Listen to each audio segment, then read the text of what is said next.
Are you ready? What?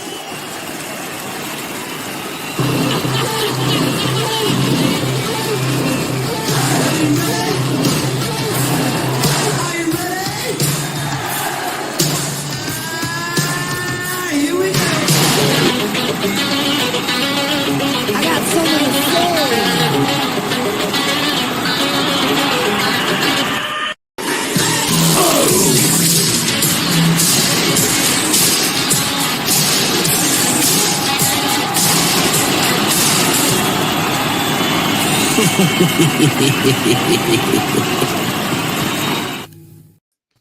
What is up?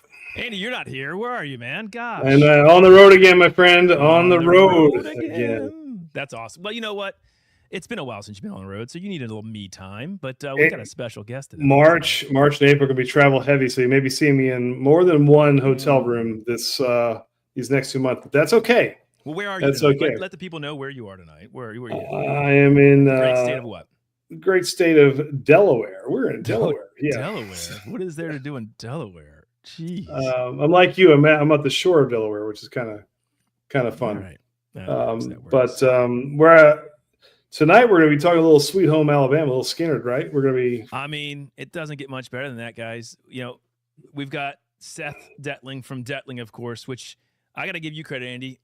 Probably 3 or 4 years ago, you started singing their praises, and I had never heard of them. And wow, it's like one of your first loves in whiskey. These sort of. And we have Seth on tonight, so I'm super excited for you. I was so excited. I remember the very first time I was in a hole-in-the-wall liquor store on the shore for work. In Delaware, right? Yeah. It was actually in Maryland. It was in Easton. Oh.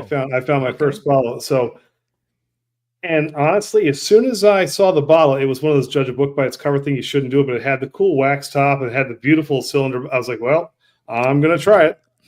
And as soon as I opened it up, I was like, this is different. This is just, it kind of blew me away. So and then you find out it's from Alabama and you're like, what have I been missing my whole life? You know? Yeah. Some people are saying you're a little muted, which is very rare for this stream. So, am I really muted? Well, they said I'm louder. Gosh, that's a first too. So it's usually the other way around. I don't know. Can everybody hear me? I don't know. Am I that much muted? Don't worry. He'll use his inner Mariah Carey voice. He'll get real loud, people. Careful what you wish for. I don't know. Am I muted? I don't know. But let's see what I can do here. I don't know. Anyway, I go higher. So from that point on, anytime I could find Dettling, I'd grab it. And I have been a fanboy ever since. And so I was stoked when we found out that Seth was going to be coming on and joining us tonight. So really excited. Yeah, no doubt. So I guess without further ado, why don't we bring up the man of the hour from Atwater, Alabama, Seth Dettling. Welcome to 21090's Glam and Drams. What's up, man? Hey, fellas. Thanks for having me. Seth, what's going on, man? Thanks for joining us, man. Oh yeah, my pleasure. My pleasure. Thanks for having me. Now we're glad you're here. And for those who don't know Dettling, we're going to put the spotlight on you here. Tell them a little bit about yourself, about what got you into this whole crazy world of spirits, and we'll give you the floor, my friend. Well, that story has evolved over the years. I mean, the initial entry was, I thought it would be cool. That's just kind of one of those things. I did not realize how difficult it was going to be in terms of, all the aspects. I mean, legal, you have marketing, you have manufacturing, you have a state government that, probably doesn't really want you to be doing what you're doing, and so on and so forth. So that has evolved over time. My current kind of thinking is just whiskey focus, culinary approach to whiskey making, and making it a true priority, making sure that the whiskey is the only thing, actually. So we don't if anyone else is doing it, we're not doing it. So if it's tours, tasting rooms, swag, finished whiskey. We're not doing it. So we focus on the iron root category of bourbon and rye, and try to make just the absolute best whiskey you possibly can. And what that is over time changes, because I'm learning and growing in this business as time goes on. This is our 12th year. So I've learned a lot in 12 years. And I just think people are going to be really happy for supporting us, in the next 2 or 3 years. That's where you're really going to start to see the real fruits of all this effort. The rye release next month, that's going to be a shocker for everyone, for sure. I can't wait for that. I mean, who can't wait for that? No, I think it's amazing because you keep saying the best is yet to come, which we have no doubt is on the way. Mm-hmm. But I've got some of your earlier offerings, and they were outstanding. So the fact that there's more on the way should really make people excited about putting their hands on a bottle if they can find it, because you guys have been great from the get-go and very unique. Your mash bills aren't traditional. You throw in some things that other people traditionally don't use. The roasted rye and the oats and things like that. Like, there's been some really cool things you guys are doing that I think are just outstanding, and they work well with that kind of grain to glass Alabama terroir, so to speak. Yeah, and I did not have the historical information at the time that I was developing the mash bill. I have later become more familiar with how important oats have been in whiskey production. That story is lost. It is being rediscovered. It is being written about, and that's one of the things that more I learn about how important oats have been. I'm really glad that I use oats, and because I have my own reasons for using oats. I didn't use them because of any historical references. I didn't have any of that information. I used them because of just from beer making. Yeah. Really, they provide that palate. Yeah. It's the texture Yep. of the beer that's affected. And if you're trying to cook a good meal, if you're trying to make a wine reduction sauce or something along those lines, something a little more of an intermediate to advanced culinary techniques, it's not just how something looks, but it has to taste great, but it also has to have that perfect texture for whatever it is. You don't want it too thin, too thick. You don't want lumps, or maybe you do. It just depends on what it is you're doing for the particular style. And that's kind of how I look at whiskey making. I look at it from that perspective. So our ingredients are delicious, raw, right out of the bag. I mean, you wouldn't eat raw corn necessarily, but you would need dentures pretty fast. But like the oats are delicious. The roasted malts are all delicious, and it's one of the things that when people are here on picking a barrel, I always have them eat those roasted malts, because it answers a lot of questions. Like, well, such a small percentage of the mash bill. What's the deal? Why is it 6 grains? Can you taste 6 grains? That kind of thing. And no, you cannot. You can maybe taste 5, and that's the oats are the 6, and the oats they're just there for oil and for palate. And I'm not a fan of fusel oil in whiskey whatsoever, and that's where the oiliness traditionally comes from with kind of modern bourbon mash bills, is just fusel oil, and some of that's distillation, but for the most part, it's a flaw to me in the whiskey if it's loaded with fusel oil, and I can detect it, and I don't like it, and I think it gives me a headache too. So I try to stay, but I do like oily whiskey. So you need oats to do it. That's what it's interesting. Can you hear me all right, Andy? Is that okay? Or am I any better in the chat? I don't know if I'm better. I don't know if you hear me. I hear you fine. All right. My question to you, Seth, is were you a home brewer before all this? Because you mentioned beer a lot. I watched the video you did with Bruzel and other things where you've mentioned, I guess, your wife's mash that I guess 10 months ago you were making that was after a Belgian style beer. I forget the name of it, and you're talking about oats and roasted, barley or grains, which we use. We're homebrewers. That's how we started this channel as homebrewers. We actually started as homebrewers. Cool. And we started drinking barrel-aged beers, and we're like, why do we love barrel-aged beer so much? Well, Andy's like, well, let's think it's the whiskey. Let's start drinking the whiskey. And it was a slippery slope. And I still brew about 3 or 4 batches a year, and certainly use oats for mouthfeel all the time, especially in a nice hazy IPA or in a nice stout. And you mentioned also how much the 6 grain, you use a very small percent of those roasted grains, and we do that with brewing too. When we want a stout, I'm only using probably 5 to 8%, maybe even 3% of a black malt, and maybe another 5% of a chocolate malt, and that's all I need to get that color and roasty flavor. I assume it's the same with your cook as well, correct? Yeah, it is. My home brewing was more like teenage years, so I don't have time to home brew, and I'm a guest judge sometimes on these nice homebrew competitions, and that's a lot of fun for me to dive into all the different styles. We used to do that, yeah. Yeah, they're a lot of fun. I just did a big one. I maybe bit off a little more than I thought. I didn't realize it was going to be so much work, but middle of the day drinking beer at the office and taking copious notes, trying to grade stuff. But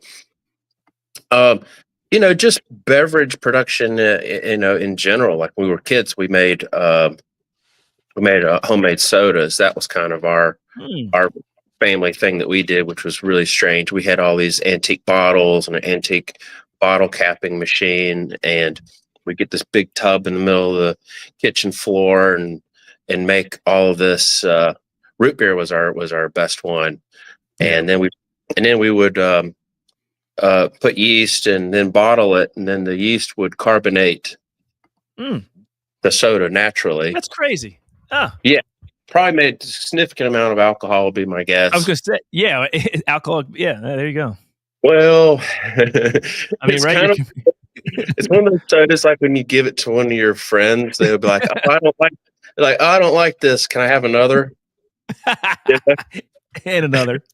Yeah. It's kind of it was the Marlboro of soda. I love it. That's great. Yeah. That is hilarious. That's a tobacco episode from The Simpsons. Yeah, no kidding. Yeah, that's kind of how it was. Well, real quick in the chat, we know there's a lot of questions. We'll try to get them all, so keep putting them in there. I know Michelle Dishier, I guess, had a question. When or where is the rye going to be released? You mentioned that earlier. How close are we to getting that released? And all your stuff is usually single barrels, right? So how would someone get the rye if they wanted to? What's their best way of trying that rye when it comes out? So right now everything's single barrel. Right. We just discontinued bottled and bond. So I only have one SKU, just single barrel cast strength. Mm-hmm. And then of course that makes a little bit of room for the rye SKU. The rye launches in 30 days in Brandon, Mississippi, at Spillway Wine and Spirits. There you go, guys. They have an annual event there, and last year there was about 1,200 people.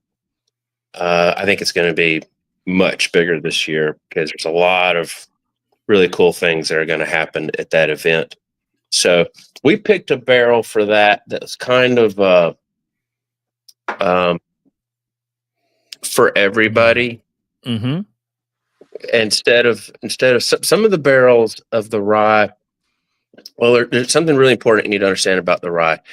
None of it left, right? I didn't sell any of it. Our starting point is 6 years. But jeez, yeah, but because we had the entire production preserved, then when I double oaked those barrels, they were consolidated, which eliminates the angel share. It's super, super, super important because so you might have right now we have maybe 4.5 barrels that are 6 years old, but that's like 8 barrels of whiskey. Wow. right? In terms of complexity Yeah, and right. that, and then double oaking. So the intensity just up and Oh my up God. and up, and then it reduces again. And it's a reduction. It's literally a reduction in the, Wow. just like Seth In would the do barrel. in the barrel. And I'm telling you, the intensity of this whiskey. God. There was times where I was, I probably had 2 or 3 nights where I just couldn't sleep at all. All I could think about was this whiskey. So intense. I was kind of worried about it. And we've been bringing in all this rye from all over the place. We've been drinking every single rye we can get our hands on. Some vintage ryes, some historic ryes, some of the biggest, allocated ones of the day, and taking copious notes and really studying them. Some I really liked and some I really hated. I would not consider myself a rye person per se. I don't like the bitter, grassy ryes. I like, something that would, if you had a bitter rye, you wouldn't necessarily make a beverage with it. No. That's what you used to feed horses. When you get a rye, our rye, someone had asked about where the rye came from. Yeah. The rye it came from Canada. Super important because it came not from alcohol production. It's baking industry. Oh. So you think about when I say culinary approach, like it's not some, it's not bullshit. Like this is really how I look at it. Mm-hmm. And if it makes delicious bread, like our corn makes incredible cornbread, then, obviously it's going to taste good. And it does. And it was minty off the still, but all that is just, yeah, I mean, it still exists. Like there was a note. I like that though. I like that.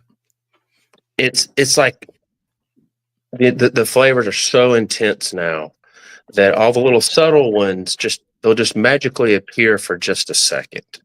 Yeah. Now, are you roasting the rye at all for this rye? No. No, all the roasted malts come from Germany. Okay. So what is the mash bill? Is it 100% rye in the mash bill of these ryes? I mean, what are we looking at? No. So for Dettling rye release, it's going to be 55% rye. Okay.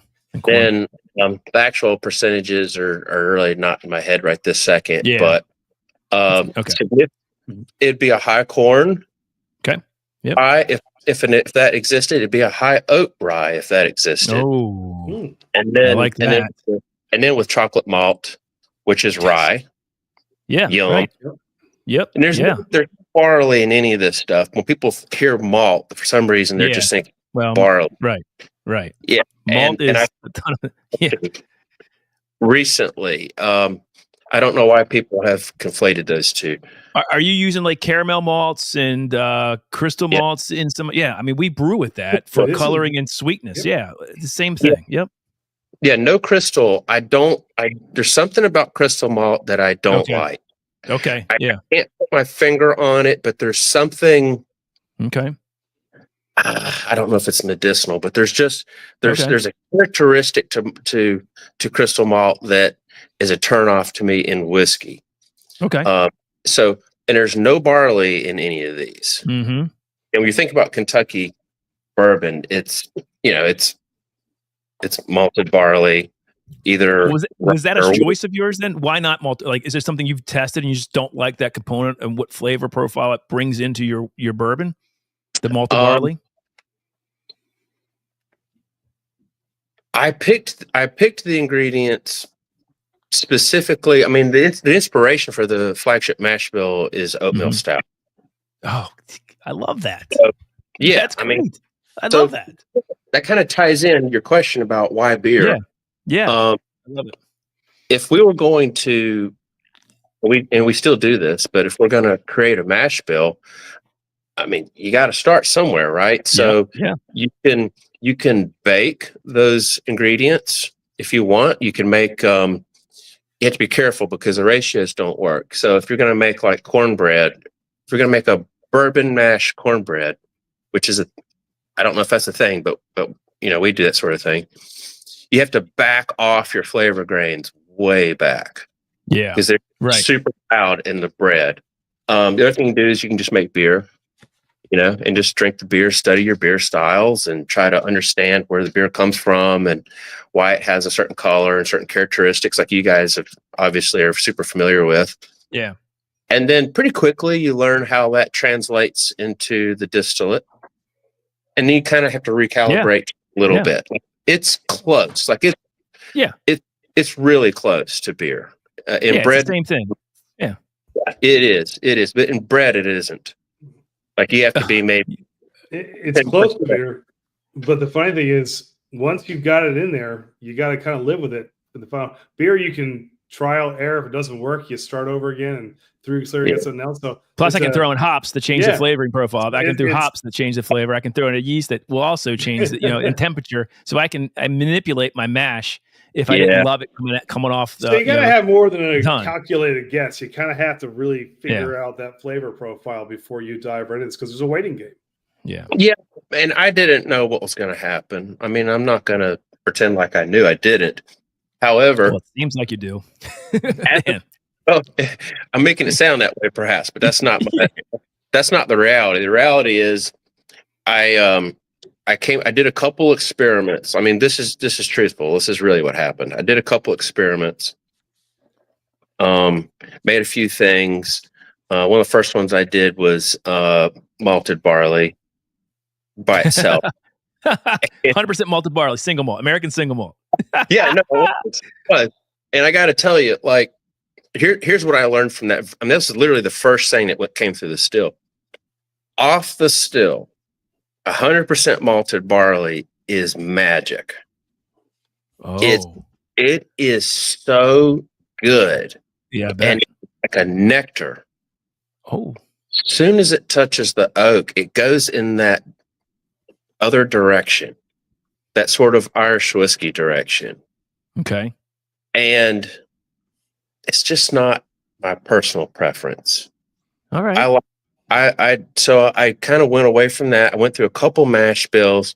I did the oatmeal stout one, and I just said, okay, that's it. I'm just going to go into production. We're talking like a couple of weeks at the most. And then just went in. This is the very beginning.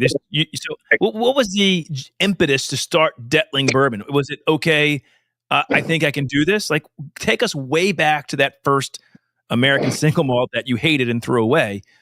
What was it that said, okay, I think I can do this. I want to make a company out of this. I want to make Dettling bourbon.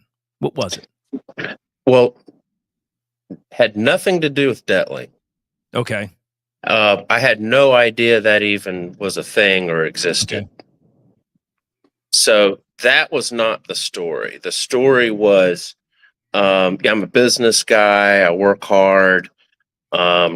Wasn't really super happy about what I was doing and how I was spending my time, and the lack of scalability of that particular business. And I thought, well, this is cool. This will be something fun. No one's really doing this in Alabama yet. I mean, there was a couple little pop-ups. Like, it had just, became formally, they started issuing licenses, and I had the fourth. I think that's true. Wow. I have the fourth license. And so I had an industry person reach out to me and say, hey, look, no one's really making bourbon in Alabama. It's never happened. And there were some distilleries that have been documented before the Civil War, but these were not manufacturing what would be considered bourbon today. Sure. Okay. I mean, the category didn't even exist at the time, and the rules and all of those parameters. So none of that existed. None of that was defined. And so the opportunity was not to be the first. I mean, that's cool, but like first is really not that important. Yeah. However, if you could define it, if someone thinks about Alabama bourbon, if if this product is what they're thinking about, right, then that's kind of making an impact on a larger scale. That was kind of the goal. That was the idea. So I was like, okay, well, I love Kentucky bourbon. I got to make something that's different, but not so different that you have to explain yourself, right? So I just use ingredients and processes. That was my approach. I knew I couldn't put flawed whiskey in the barrel. We would never survive it from a financial standpoint. I didn't know what was going to happen, but I knew that if you put flawed whiskey in the barrel and you're asking the barrel to fix it, just common sense. That's right. And everybody does. I mean, not everybody, but almost everybody does it. And that's kind of the way the industry works, is just throw as much of it in the oak as you can. And then, the stuff that doesn't turn out, here comes your finishing, and here comes your blending, and here comes your whatever. And those strategies, like you're talking about from a brewing standpoint, just distillers have those tools in their toolbox as well, where they can use different oak. You can put a barrel where it's hotter or colder. You can, of course, obviously double oaking is that's one of my primary tools. I love to double oak whiskey. I don't market it as such. I don't advertise that that's the case, but I don't hide it either. And everyone that comes, for a barrel pick, they'll see the barrels that they were in, and I have all the information. So super important, because these barrels are not negotiable.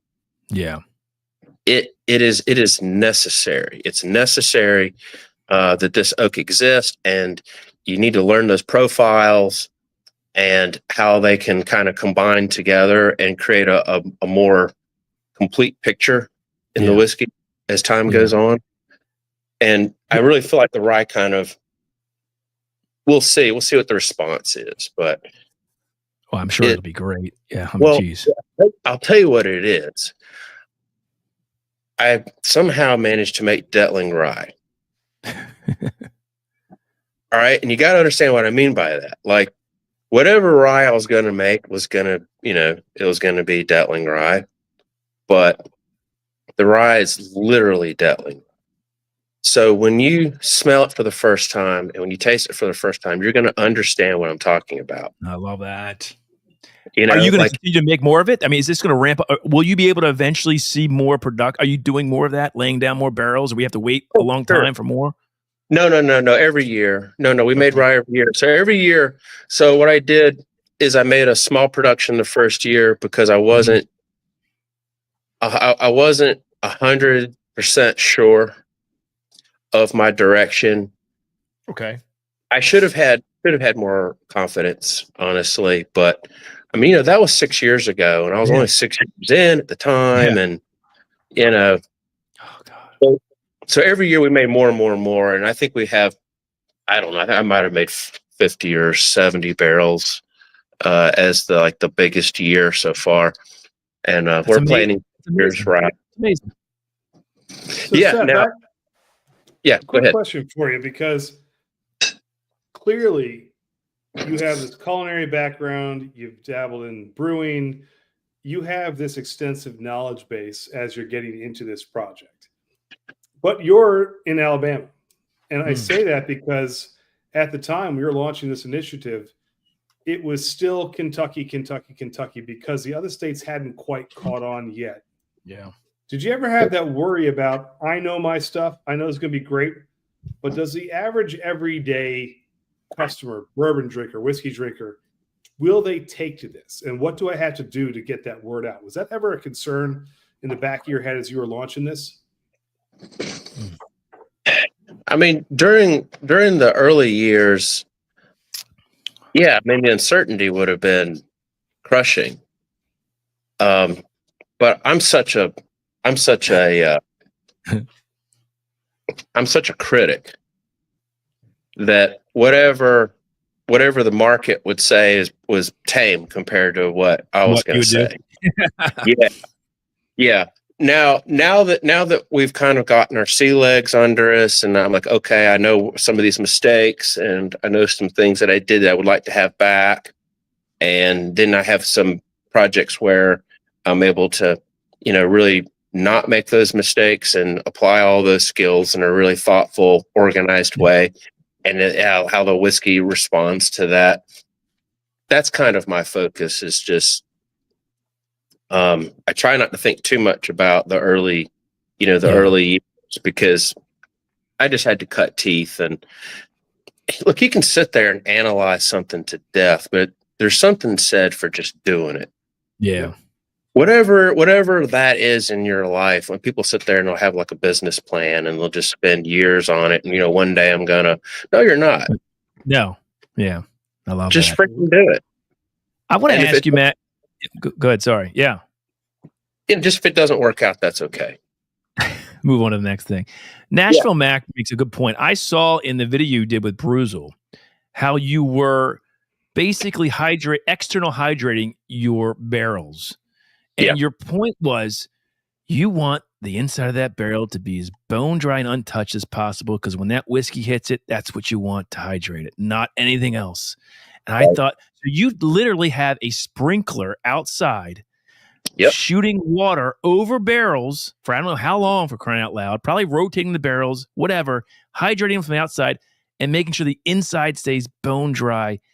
Tell us a little about that, because Mac brings up a good point. That it's, I think, important to what you're doing here and how you get this flavor, because that's pretty special, I think. Well, when I got my first barrel, I filled it with water, because that's, what everyone says to do. Yeah. And I let it soak. And you dumped it out. Yeah, and I dumped it out, and the water was brown. Yeah, wait a minute. This is stupid. Yes. So I immediately started thinking about it, and I was like, I just dumped out all that flavor and color. Like that's a bad idea. And I just kept thinking about how can I fix this? You have to hydrate the barrels. I mean, they've shipped and they've traveled, and God knows what's happened to them. Things are a little more advanced now. I mean, at the time, it was a different world. We've been through 2 barrel shortages since then. Now, like, it's all just clockwork. The cooperage make the barrels fresh, and they come and they're just like super fresh, and they smell amazing. But I still hydrate them from the outside. We've got a whole bunch here right now under sprinkler. How long is it under sprinkler for? How long does that go for? Overnight is usually fine. Okay. I mean, we're talking super fresh barrels, like right off the truck. Yeah. And depends on where the bung is too. Like there's some considerations there. On a bilge bung, as they call it, like a side bung. You get to be really careful with that. So I'll put the bung in. You don't drive it all the way in, but you do drive it in a lot of the way. And you want that facing down so that it doesn't allow water to enter the barrel. When you hydrate that barrel and you pull the bung out and you shine a light down in there, it's just like you can actually see wood grain in between the staves, because the staves are just peeled open. Does that make sense? Yeah. And then when you pour that white whiskey in, it just sucks it up like a sponge. That's what I'm drinking. And that's important. I think. Yeah. Go ahead. Sorry. Well, signature color. So that's a complex question, and the answer is complex. External hydrating is not going to provide all of the answer. That's like a tiny amount of the answer. Weather and heat, house temperature, that's also part of the answer, but not all of it. Double oaking is also part of the answer, but not all of it, because some of our dark whiskey is not double oaked. Right? Yeah. It's learning where these barrels are coming from and how they're performing. So some of the cooperages are not putting on color. Some of them will not consistently put on color whatsoever.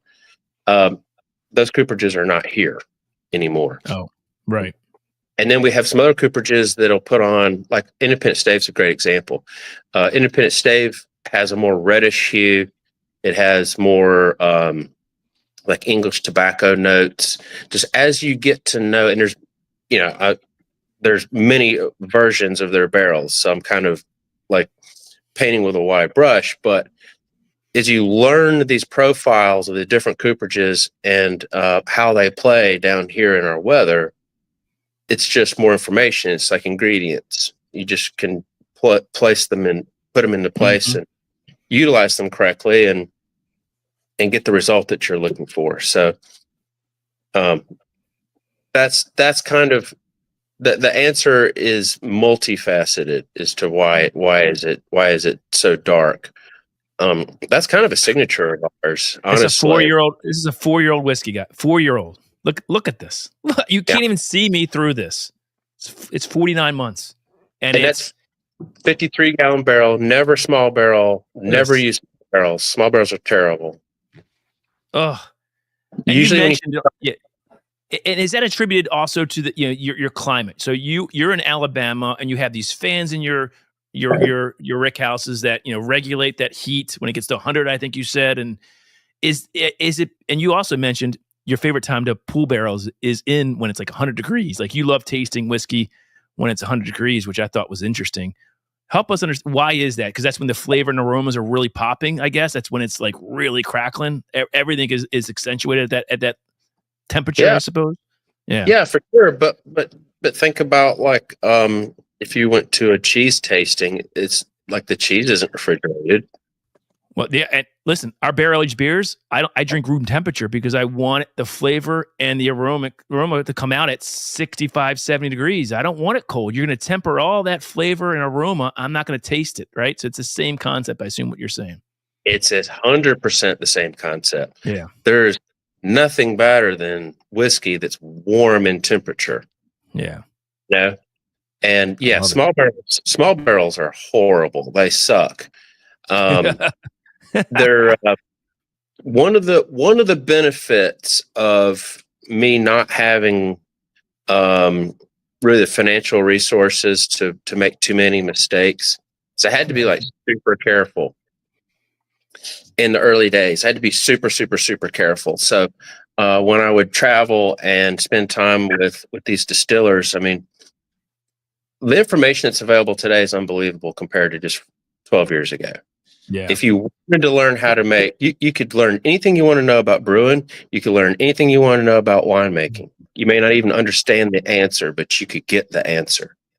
That was not the case in whiskey production. It just wasn't.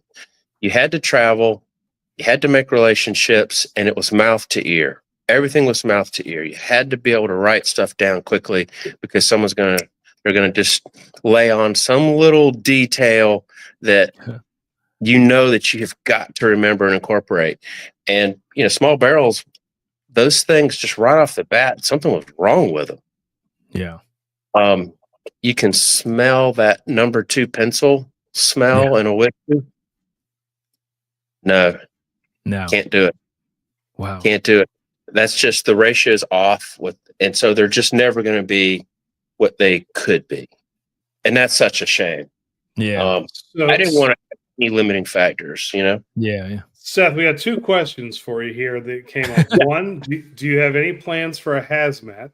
And 2, Auburn or Alabama? What's your... Well, quick. I know, Seth, you said you don't like entry proof being that high, right? That you're not a proof hound, so I know his answer probably is going to be that. Well, let him answer. That was a question asked. Well, no, you're correct. You're correct. But I think if I can make better whiskey with a higher entry proof, then that's something that I will do.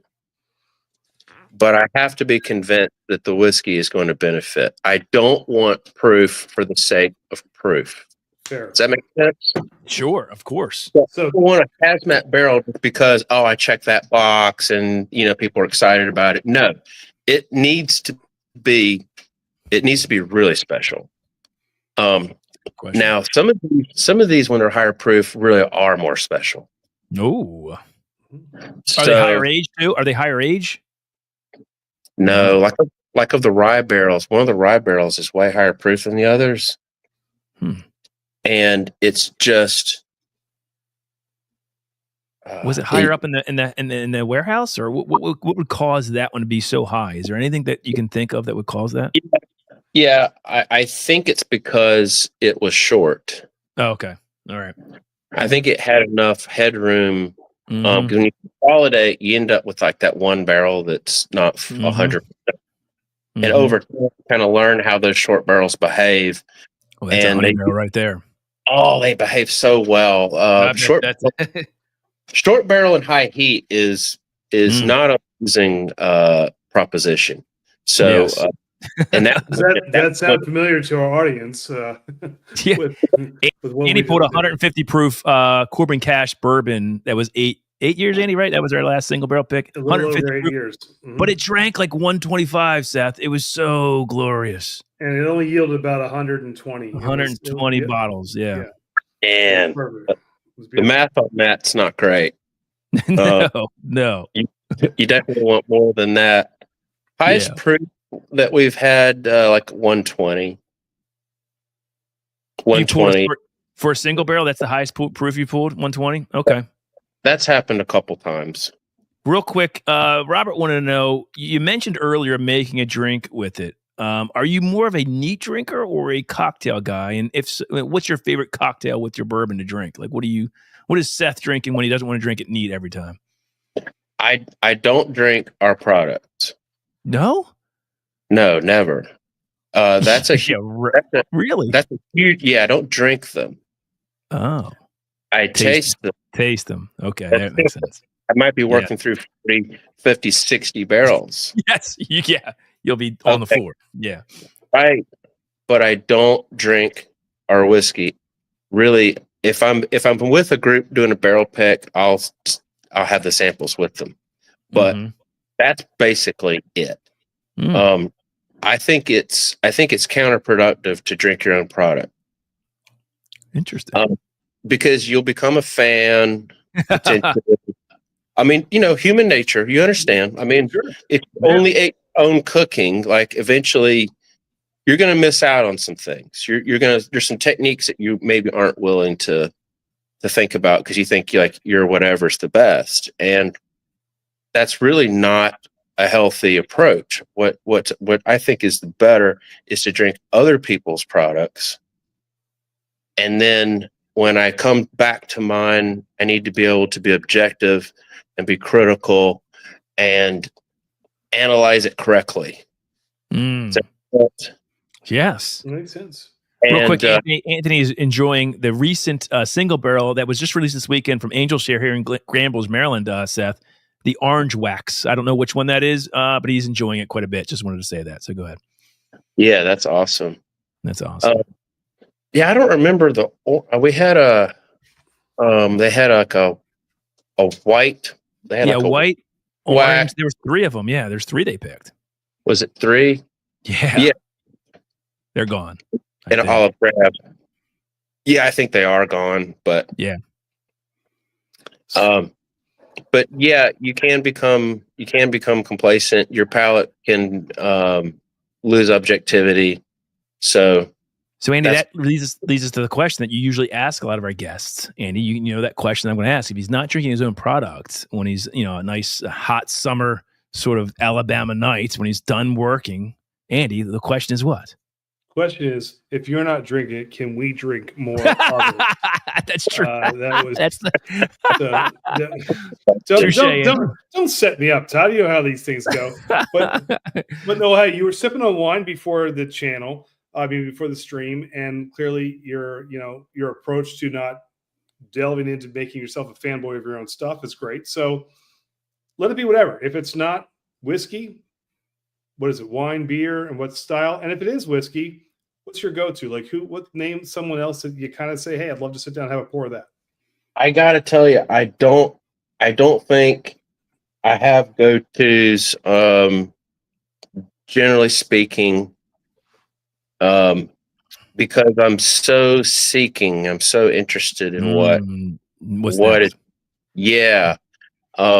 Now, if I go in the liquor store and I'm kind of in a rush and, there's a wild turkey product, like I'm not going to grab that, I mean, I'll admit that I'm pretty much a wild turkey fan of pretty much everything, especially the historic stuff. Like I got a sample bottle down here of 1994 Wild Turkey Christmas Rye. Ooh. I remember that? Yeah, I've never tried it, but yes. Andy, there's a nice one. Oh, There she is, right? Look at that. Wow, look at that. Not. I got to tell you though, the funk is there. Oh, it is the turkey funk. Yeah, it's not cheesy gold foil funky. Okay. But it's if you drank it blind and found out what it was, you would be very pleased. I mean, it is exactly what you would expect. And I love it. I mean, it's not complex, but it's not that dark, and you kind of nip a little bit here and there, but oh man, I love that. I love that rye funk. I mean, who would have thought there was such thing as a rye funk? But there definitely was, and it's delicious. Was there a particular whiskey that started your journey? Like you had this, that's a good question. Ooh, I kind of like the first one that really grabbed you and said, I'm not just taking college shots of 7 or something like that. This was something you actually sat down and said, I can sip on this and enjoy it. Was there that one whiskey that took you there? That is such a good question. Yeah, probably. So 12 years ago, you could pull into a gravel parking lot at Willett and just park at the door. Geez. Yeah. And you could just walk right in and be like, hey, can I go on a tour or whatever? And they're like, yeah, sure. and then you can go in the upstairs room where like the single barrel was and drink that. I did. I was like, that's really good. Then you go downstairs and you can just ask hey, I had that barrel, whatever that was. Do you have these? And like, oh yeah, sure. How many do you want? And they're like in a cabinet, and it was like $100-something bucks. And I was like, oh now they're 400. Oh my God, that's so much money. Yeah. But man, that stuff was really special. That's great. That's awesome. I've been great. Yeah, and I was thinking about rye, in the pre-rye making days. I was thinking about some of the ryes that I've had, and I've been very, very blessed to have had quite a few different of the super high age Willett ryes, the ones that they bought from MGP when it was Seagram's. And like the stuff that's like 18, 19, 20 years old that like the low 3-digit barrel numbers came from. Red Hook rye came from those, and as well as a whole bunch of others. And just how special that whiskey was. I mean, it really stays with you. The oak intensity is great. I love it. But it's in balance. There's nothing weird going on. You're drinking something special. And just the dopamine that releases from the brain when you have something that just goes on your palate and you're just, it's just done. I love that. I love it. Me, that's like the greatest thing ever when you just, like, you can't even move when you take a sip. It's just so special. And it just causes your brain to go crazy. And so I was like, I want to beat that. Like, that's what I want. I love it. I love it. All right, there's a good question. Matthew's asking. People Alabama. who are pitted rivalries here. Are you either of these? Are you an Auburn, Alabama guy? If not, who's your team? Well, I'm an Auburn graduate. Oh, okay. Well, that makes sense. Then you're an Auburn guy. But well, there is a but. When you start working 2 jobs, and really it's 3. I'm a volunteer firefighter in addition. That's amazing. Are you serious? God, yes. What don't you do? What don't you do? I've had 2 calls today. Oh, so Jesus. Did anybody know that? I didn't know that. Well, it's true. So I worked at the plant this morning, and I left and went to my regular day job and worked my day job, and then came home, and then this was coming, and I got paged out for a fire, and and put out a fire, which was cool. Came home, ate dinner, then got paged out because a tree fell on the road. And we went and put that with a chainsaw, cleared that, came home, and I had about 10 minutes before you guys. So I say all that to say, like, I don't know who's playing. You have to let things go in your life in order to survive this level of intensity, right? So I let sports go. We canceled TV. That was back when you needed a television to see something. I mean, we didn't have internet here and of any merit until Starlink. Yeah, right. Yeah.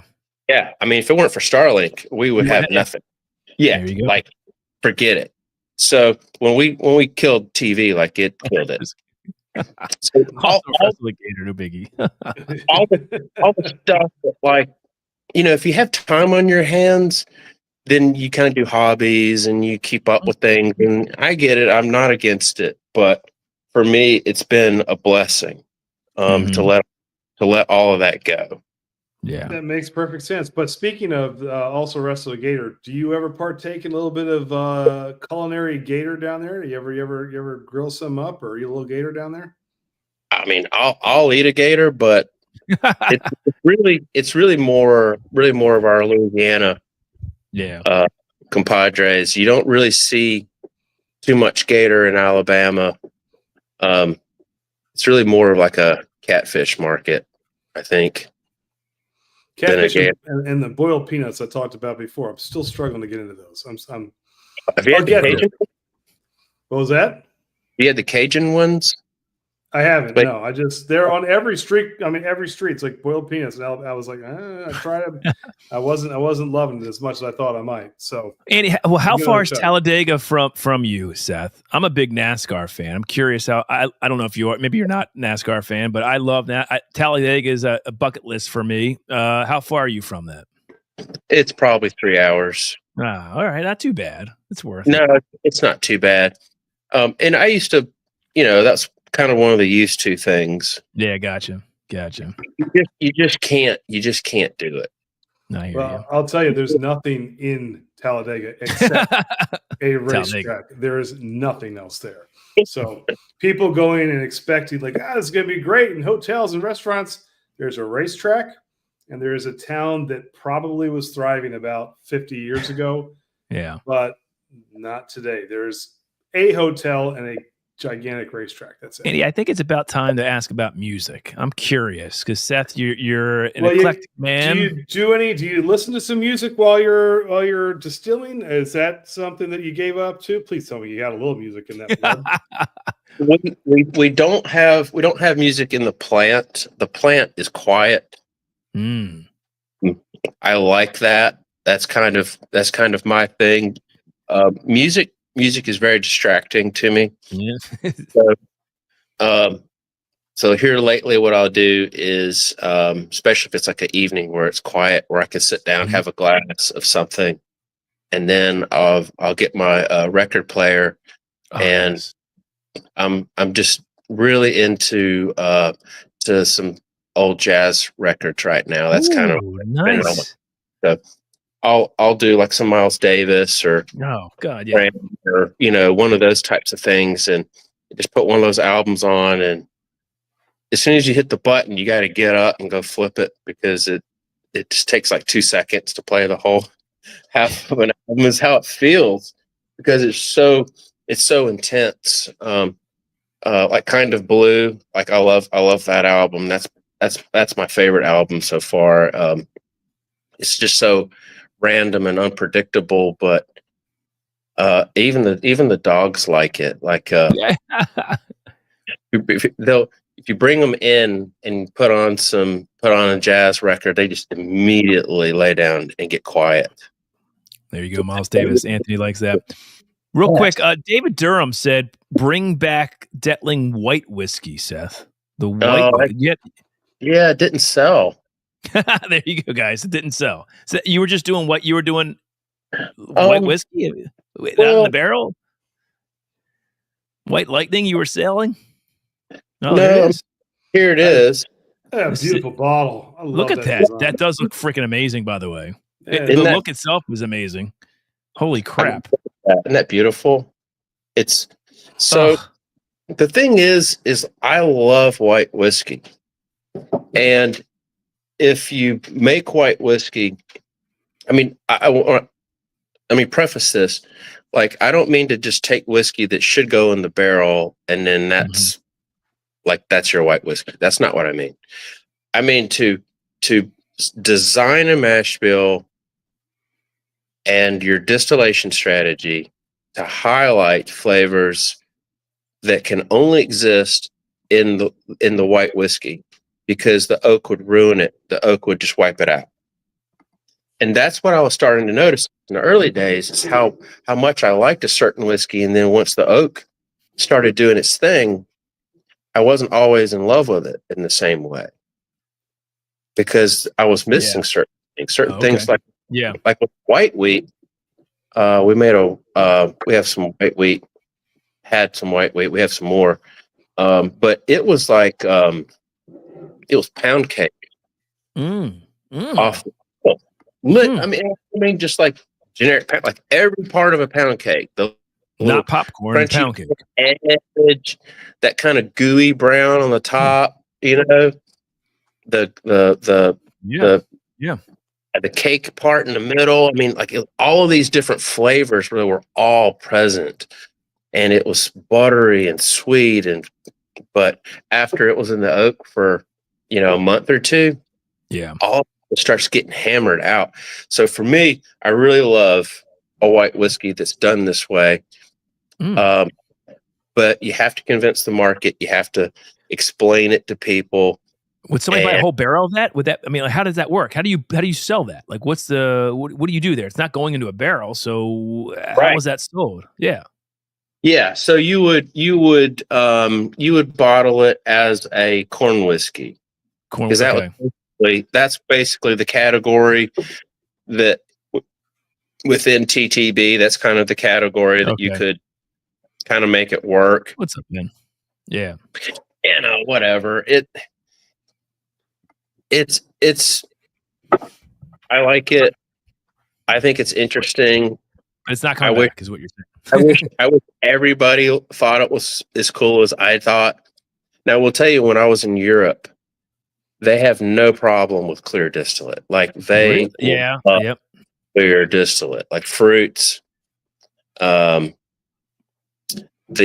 Dettling brand is from, making cherry brandy Kirsch, and that's clear unless they age it in a barrel. And all that stone fruit and slate and sweet earth notes, they're just so beautiful and interesting. And I just love that. I love that in a distillate. And all the brandies are that way. Every fruit's a little different. It's just magical. And it's a shame that we don't, as a market, that's just not something that the American palate likes. But I mean, I can't imagine though it's better than this though, Seth. I know you're saying a lot of. I mean, like, to me, this. Well, Todd, but here's the thing. I can't imagine it's better than this. As Seth sips on some red wine, talking about how he doesn't taste his own products, he listens to jazz, and Miles Davis. You're officially the most sophisticated guest that we've ever had on. That is true. So true. He would know better than we do. So I've got to say, I'm just going to tip the cap. Who am I? Who am I? You don't know, Todd. I don't know what the hell I'm talking about, but I do know what I like. There's Robot Scott. Cheers, Scott. Here's what white whiskey doesn't have. Okay. It's not reduced. Oh, okay. Yeah. So when you introduce that natural process of aging in oak, it's necessary. First thing the oak does is it ruins the whiskey. Angel share, people are trying to prevent angel share. You don't need to prevent angel share. Angel share is necessary. It's critical. You're reducing the volume and you're increasing the intensity. And then when you consolidate barrels, you're adding the complexity of all the other barrels in their reduced state.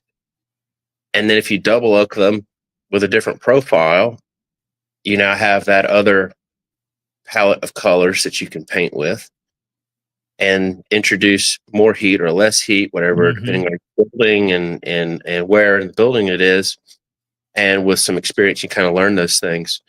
and the end result is something that is really, truly magical.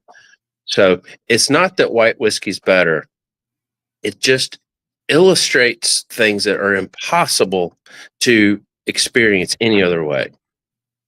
And I think from a learning perspective, it's like totally how you do it. Yeah, that makes sense. Yeah, like when I was making a bunch of gins in the early days too. I never released. You made rum too, right? You have some rum, I think, still, right? No, I have some. It's like 9 years old. Wow. In French oak. But yeah, the gins never got released. But what I was doing with the gins, it was just so much fun. It's like having a science kit, you know. Cool. And all this crap is like feels a little illegal too at times, you know, in the early days. I mean, you're running stills in backwoods Alabama. It has that sort of a feel to it, like a certain naughtiness, and you're not supposed to be able to do it, but we can. And so I distilled all my gin ingredients separately. And I had this giant library, probably like 50 to 100 samples of one ingredient gin variations. That's actually where that where all that barley went. All that malted barley, that first big batch barley, it all turned into gin samples. Interesting. And black pepper and that was a fun one. Black pepper ended up being super sweet, which I wasn't expecting. But you think about black pepper, it actually is sweet. So, and just all of these different herbs and spices and different things. That was a lot of fun. But that's basically, you're just deconstructing is what you're doing. And so I was just deconstructing these beverage and these concepts and exploring them on a building block level and then reassembling them into something. And that's kind of like how you make mash bill too. Like you think of the ingredients and then you assemble them. But so about bonded being gone. Yeah, a couple people have asked about that. They've got it. I know you're not. It's kind of discontinued. Is there a plan for that, or no? We're not doing that anymore. It'll come back. Okay. It'll come back at some point. The problem is that it sold way too well. What a terrible problem to have. What a terrible problem to have, Seth. I mean, I'm sure you're just. Oh, it is. It's super technical. Speaking of getting your name out there even more, Women of Whiskey, great channel. They want to know, are you going to go to the bourbon? Oh, he's this rock star at their bourbon festival. Everybody knows who he is there. I think I will. I'm planning on going to NOLA. I went last year. I just sort of crashed it. I hate this problem. That's funny. Well, if you think about it, it really is a problem though. So Bonded was selling too well. I understand the response to the whiskey, and I know how to make it because I actually treated it differently. So I can go back to that at any time. But anytime you sell a barrel for bonded, that barrel's off the board. Yeah. Right. So when I say what I care about is whiskey, like I really, really, really mean it. Like I actually don't want to sell it.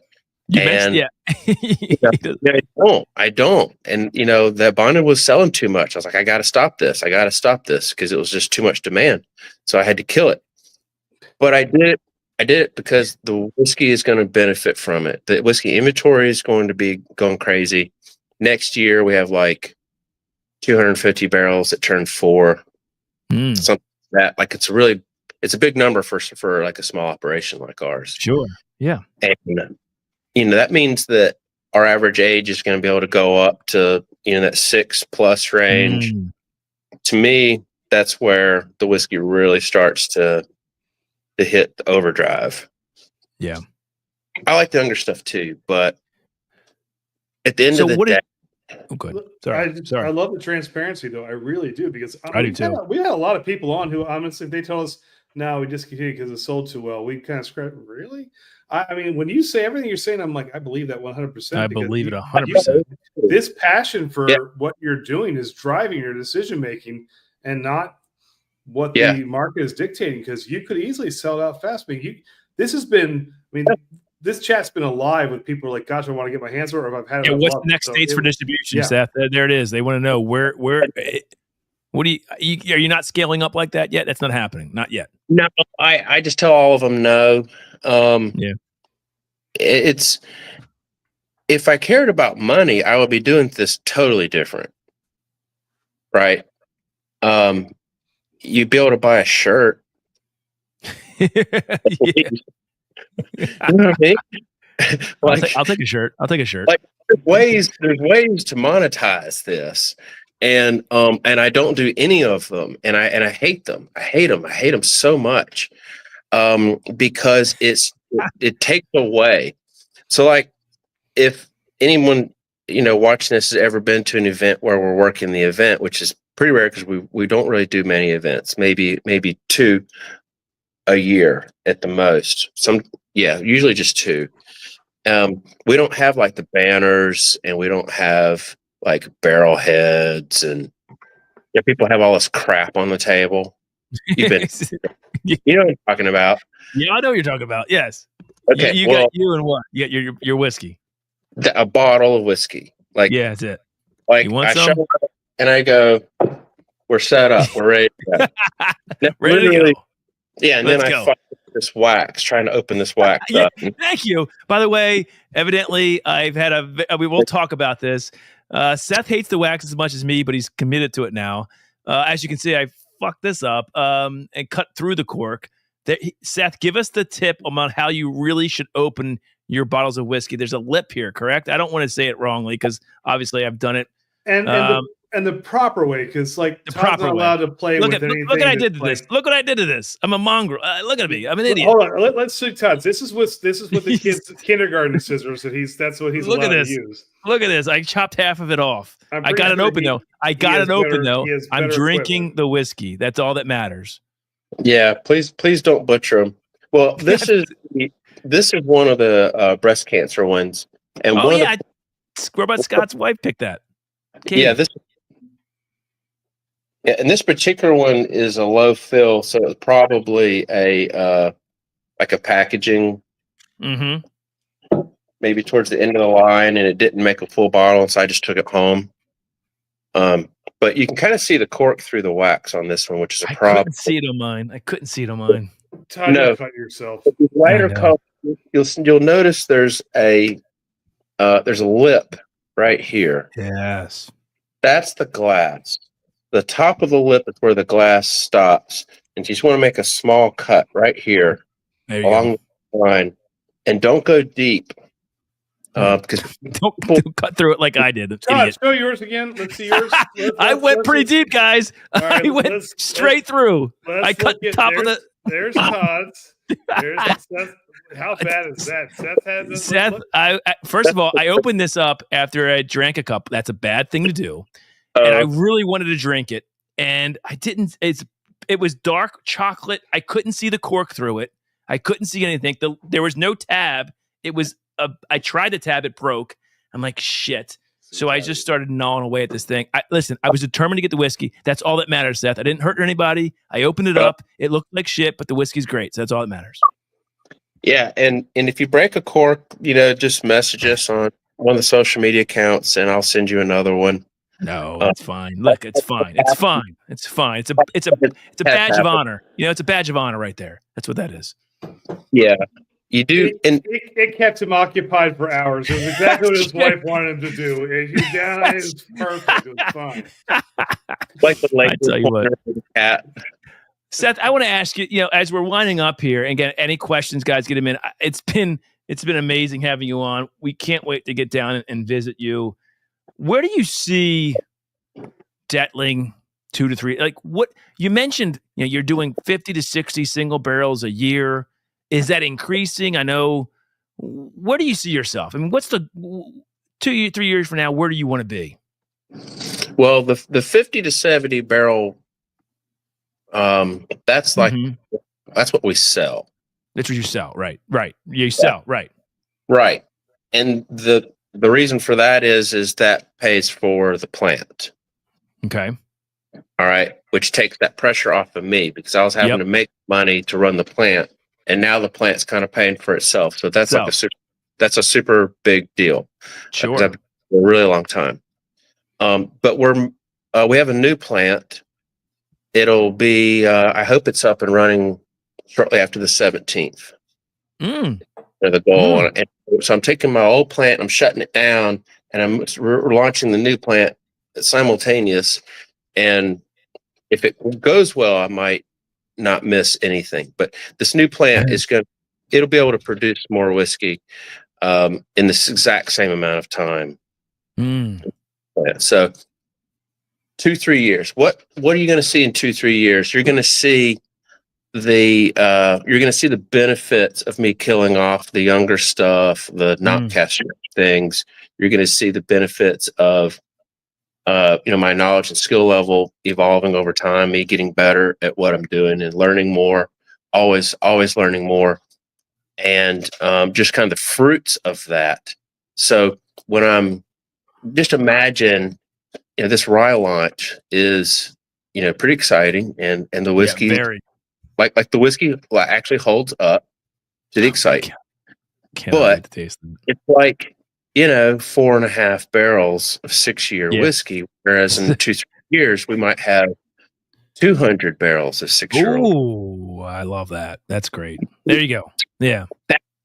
That's kind of the promise of it. It's like, support us, because I'm trying to figure out how I can build trust with the customer. No. Because I want the customer to know, like, if I'm making a decision, first of all, it may not be the correct decision, but it's from the right place in my heart. Like, I really think this is best for the whiskey. I've had to sell young whiskey just to survive. I've had to do a lot of crazy things just to kind of keep things going. And that's just how it is. And that was like the cards I was dealt. And that was not what was best for the whiskey. I love that. But as time goes on, like, I'm super committed to what's best for the whiskey being what controls all of it. And I just don't think at the end of the day, the money's really going to matter. Because, here I am in year 12, I'm still working full time anyways. Yeah. Right. And a volunteer firefighter, by the way. Yeah. Well, that doesn't pay real well. I can tell you that. No, but you're doing it. You're doing it, and still trying to run a production distillery here. Yeah. No, and I am. And, I think too, me having to do more, than maybe some of the more fortunate people. Yeah. It's actually forced me to get good at some things that some of the other guys are not getting good at. So there's a blessing that's hidden underneath all of this sort of pain and effort, which is I can't physically be there for all of these details. Okay. So making whiskey is one thing for sure, but being able to teach it, being able to write protocols that a 10-year-old can follow.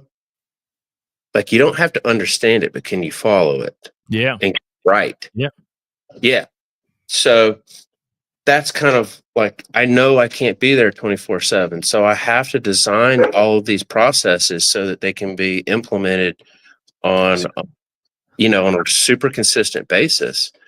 And the new plant takes all of those lessons and then applies them so that it can not only do it on a real super consistent basis, but like from a time efficiency standpoint, super, super, super important, because I got too many demands for time, and I need to be able to, have some lifestyle and some mental health, and, be able to, take care of myself. And if all I'm doing is working under stress, like you're not going to last very long doing that.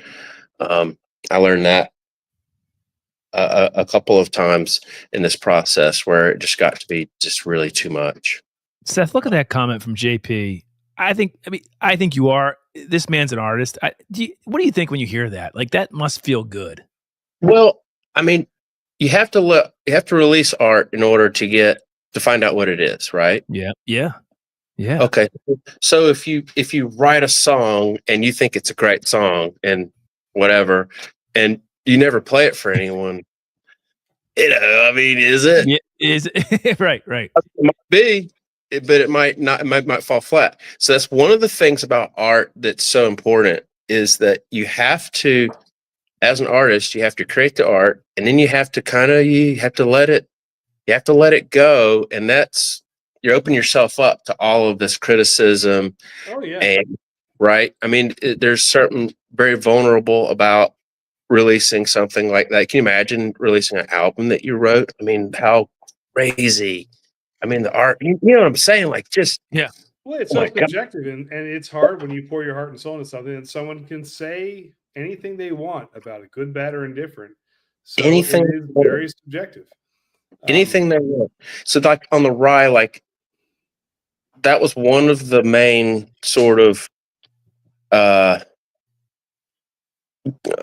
results of all of that time and thought and analysis of the Rye. Is like, okay, what I have to do is I have to release it, and then I have to just let everyone react to it. Does that make sense? Yeah. Yeah. Absolutely. And that is like, that's how art works. Yeah. Sure. You know? And so like this wine is art to me. Like it's absolutely beautiful and I love it. But you know, what if I didn't, if I didn't love it, So Well, I think that's just whiskey. it. You said that when you were starting the stream with us. What made you start it? And he said, sometimes you just got to go out there and swing and see what happens. And I think that's too many people are afraid to do that. And I think that's what's beautiful about anyone with that entrepreneurial spirit who says, I think this could actually affect some people that are going to like it. I mean, what did Michael Jordan say? You miss 100% of the shots you don't take. It's true. Right. I think people are afraid to do it. And you got to tip your cap to those who do, because there is a vulnerability that goes into something that you put out to the people. And from there, it's out of your control. But I think from what we're seeing, especially with everybody in the chat, I know Todd and I have tried many offerings. More people are siding on that team of this is really good stuff, and you're doing great work, and they can't wait to see what's next for Dettling, because you're winning people over. Hang with me, because I'm just telling you, we're on the right track for sure. Yeah. And you think about like what whiskey is for everybody. There is no such thing. Well, I mean, everybody doesn't like, Maker's Mark or whatever. So there is no such thing as for everybody. So that's one of the kind of the growth things for me, is to be like, okay, we're not worried about everybody. I have to kind of trust myself and let the whiskey be the star. So when the whiskey takes the arrows a little bit, if that makes sense. Sure. So like when the whiskey's being praised, I don't think that really affects me as much, if that makes sense, because like the whiskey's being talked about, not Right. me. Not you. Yeah. Yeah. What a humble guy you are. Does that make sense? Yeah. Well, it's hard for someone like us. We've never created something like that, but yeah, I get it. I mean, you're very humble, and you let the whiskey speak for itself. And that's what's great. And I think that's why people want, like, it's that battle of people want your whiskey. The people are watching our channel right now. They want it in Oregon. And you're saying, well, I can't get there yet because I don't want to compromise what I'm doing, right? I can't scale up because I don't want to lose control. And it's all about the whiskey. It's not about as much as I can make to make $1. It's I want to keep this craft as good as it can. And if I can scale it up, great. And I think that's what I think people who are watching this really appreciate about what you're saying. And it's also, we talk about this all the time, people before product. If you're going to pour a glass of whiskey, something that you have put blood, sweat, and tears into, that has taken years and years of refinement and, a little dirt under the fingernails, there's a story behind every bottle. That's what I love. And so I'm a big believer that if you're making 100% of the people happy, you're doing something wrong. That is true. I think that if you are, the majority is saying, wow, this is something special, and we want to kind of join this and back this movement of Alabama whiskey and what Seth is doing, then you're doing what I think you can be extremely successful in your own pocket of this giant whiskey world. And I think you're doing a hell of a job. I really do. And it is a big world, and there's plenty of room. So that's kind of the other thing too. Is sometimes you feel like you're slaying a dragon because the Iron Root brands are they're big old dragons. But I don't know. I'm kind of turned on by it. I think that's cool. And another thing about whiskey that's cool too, like with all the vintage whiskey that we're working through right now,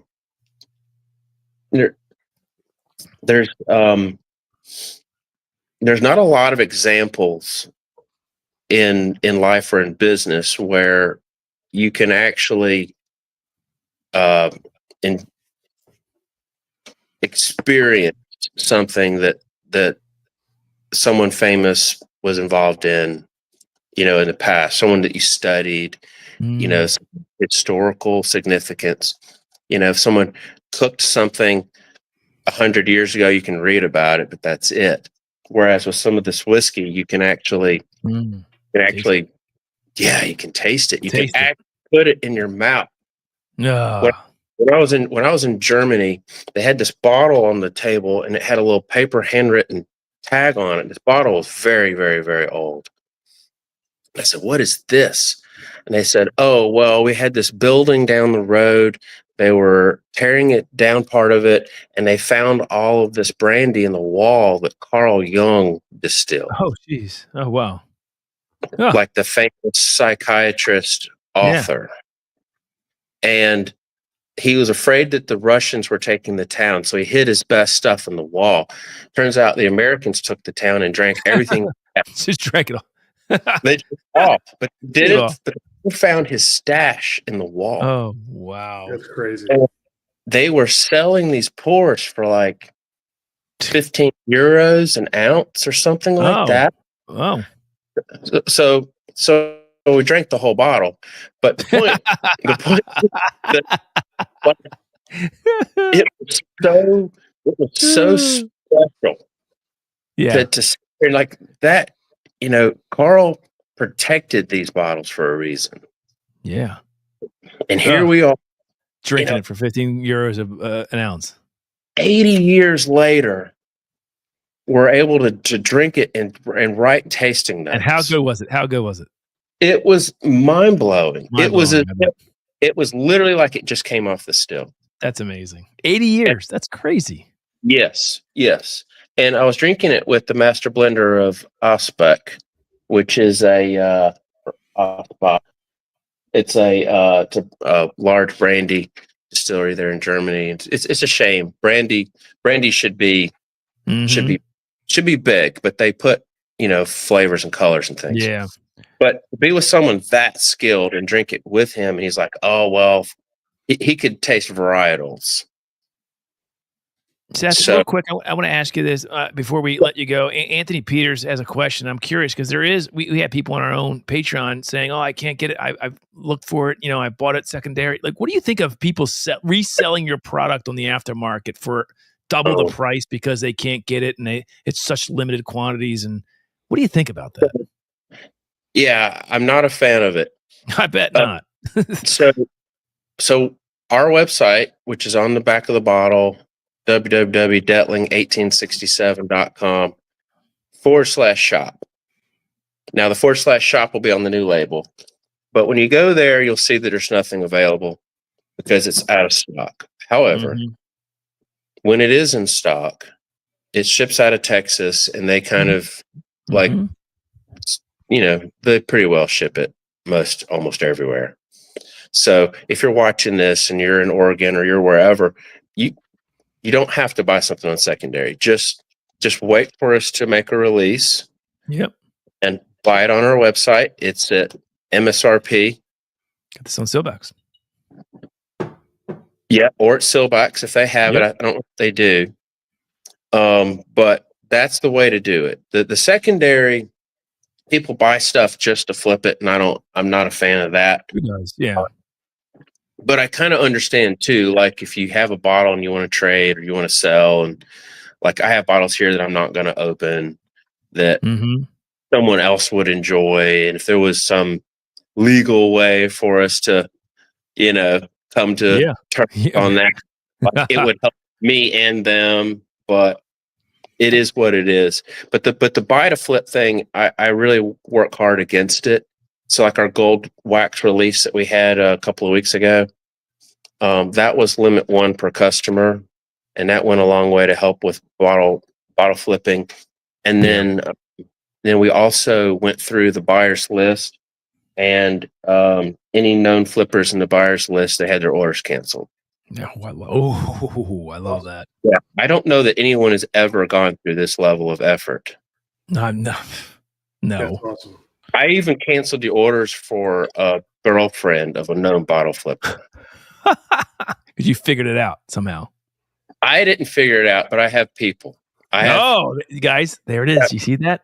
Don't the flip. Dettling, let me tell you something. The Dettling, there's some pretty sophisticated people out there, and if they're feeding me the info and I have the screenshots and I know what's going on, I killed all of those. I killed all those because I want people to get it. I want them to be able to enjoy it. Open the cork up correctly, not like me, and then enjoy it. There you go. Seth, I got to ask you. You say you're an Auburn grad. What was the major? I am now curious after talking to you. Finance? Mm-hmm. Okay. Yeah, and I skipped the last 2 years of high school and I went to college early. And then it makes complete sense. And then I finished. I finished Auburn very quickly as well. That's interesting because I actually took those 2 years and added them to my regular college career. You did. You did the opposite. I found exactly what you balancing act. That's all, Seth. To each his own, Andrew. To each his own, right, buddy? Believe it or not, though, like finance was a really good thing to study. It has been extremely helpful. They teach you how to make companies money, and that's really a problem in the curriculum. But that's kind of the educational system anyway. It's sort of designed to make like people that can make money for a company. And so you kind of have to relearn some of that stuff when you're actually managing a small business like we are. It's not always about money. It's more about behavior. Behavior is kind of the big one. But you do things right, the money starts to come. God, that's the beautiful thing. You when you do something right and you're not trying to make a quick buck, the rewards always come. I mean, it's real quick, Andy. The single barrel you have, I know it's a little bit older. What's the month on that? Because I'm drinking, going back and forth. 36. So Andy has a basically a 3 year. It's a rather old single barrel. I have a 49 month. And you can certainly taste the difference, but they're equal. They're just differently good. I mean, I think the 49 month is a little bit better, but I'm not even sure about that because I was so blown away by how good this was. They're different profiles. They're different profiles. Different. So it's not one was better. They're different, but they're different. Both excellent, and that's what I loved about it. It just drank like no 36-year-old month whiskey I'd had. So yeah. I get that too. I understand it. But as time goes on, those 3-year-old barrels are a little more obvious to me. Mm-hmm. And so when they were our oldest whiskey, I was like, oh man, wait till people try this, And now I know what happens at year 4, 5, 6, 7, because we released a 7. Oh. All right. So when something here's the sad part. Okay, you got a 36-month-old barrel that's delicious. Mm-hmm. Never should have left the building because it's obviously special. And year 6 would have been mind blowing, right? But at that point, you probably had to, right? You had to scale. You had to sell. You've got to get that name out there. Word, and you got to make. Yeah, I mean, you got to. And I didn't know, I didn't know. I didn't know what it was going to be like at 6 years or 7 years at that point, and I needed the money, bad, and so So It's Seth, just if someone, yeah, if someone's coming down to your facility to do a barrel pick this year, what are they? What's the age range they're looking at? we're going to be working mostly with. I mean, nothing under 4 years Okay. leaves.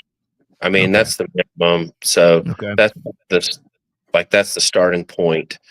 Um, there's a group of barrels that we're kind of going through right now that we're in the what I call the new house, which is a lot hotter building design. I saw Very that. Yeah. very successful building. That's kind of the building we're working in. There's some double oaks in there. There's quite a few Oh, double God. oaks in there from like last year. Some stuff that I thought needed that a different profile and then needed an extra summer at least. So that's some of the stuff we're working through, and then I'm 100% sampling. So that's not been the case through all these years. That's why a lot of great stuff. One of the reasons why a lot of great stuff left the buildings because I just didn't know what it was until it was gone. Yeah, and then all you can do is be sad. But I sample 100% now. So I try to find those ones that are really special and have enough of them that can live. Because I don't want a really super special 4-year barrel pick that should have been, 6 or 7 years old. Got it. Yeah. So that's kind of the problem right now is you need, barrel pick group, you're traveling, you want to get some good whiskey on them. And then, but at the end of the day, it's really about the future, So I'm torn. I'm not happy about it. I'm not happy about this year's barrel picks because, why? It'd be totally fine with me if I canceled all of them. I know you don't want to sell. So why? Because you don't want to lose them. Because what? What is it? Because you think they'll be better in another year? Whiskey's too special. They're too special. It's too special, and it needs the time. So you're saying next year or 2 years is when we should be coming down for and that's that. Like, so how does that work though? How do you keep people saying, "Oh, do you tell your client? No, do you tell your clients, hold on, don't come down, come in 2 years"? No, that's when how do you do that? Yeah, they won't get in if they do that. Yeah. You have to come, and we'll find something that's exciting. We always do.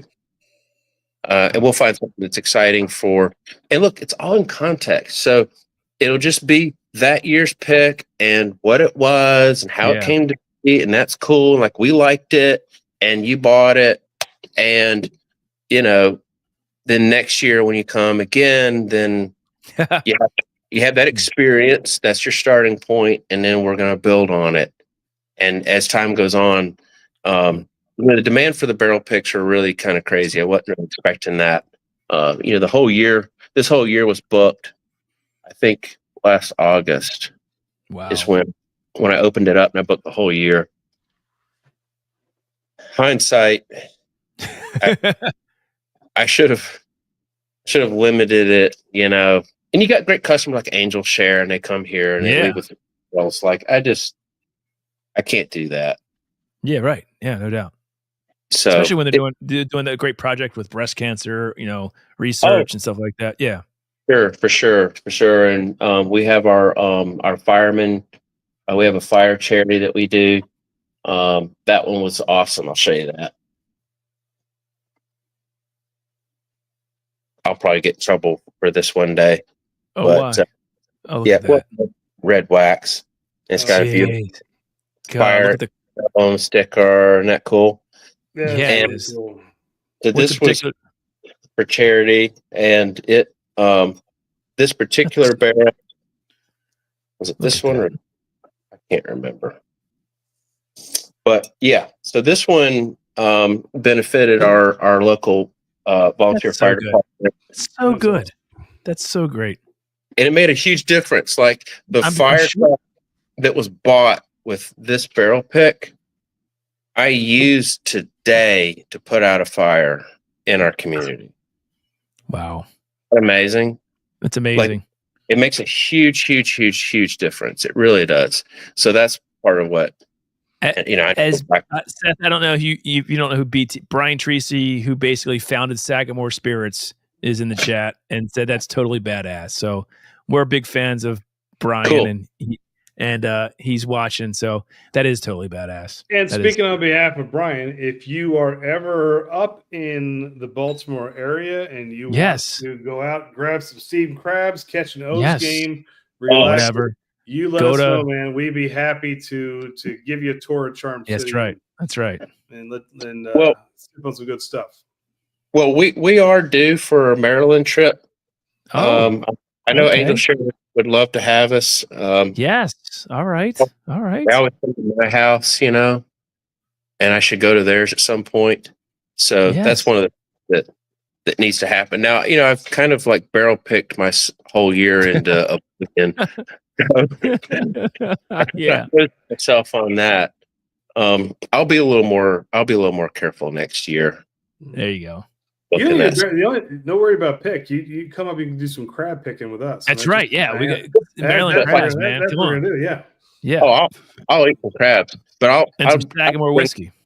I'd bring a barrel, and we would do a barrel release. That would be kind of the idea.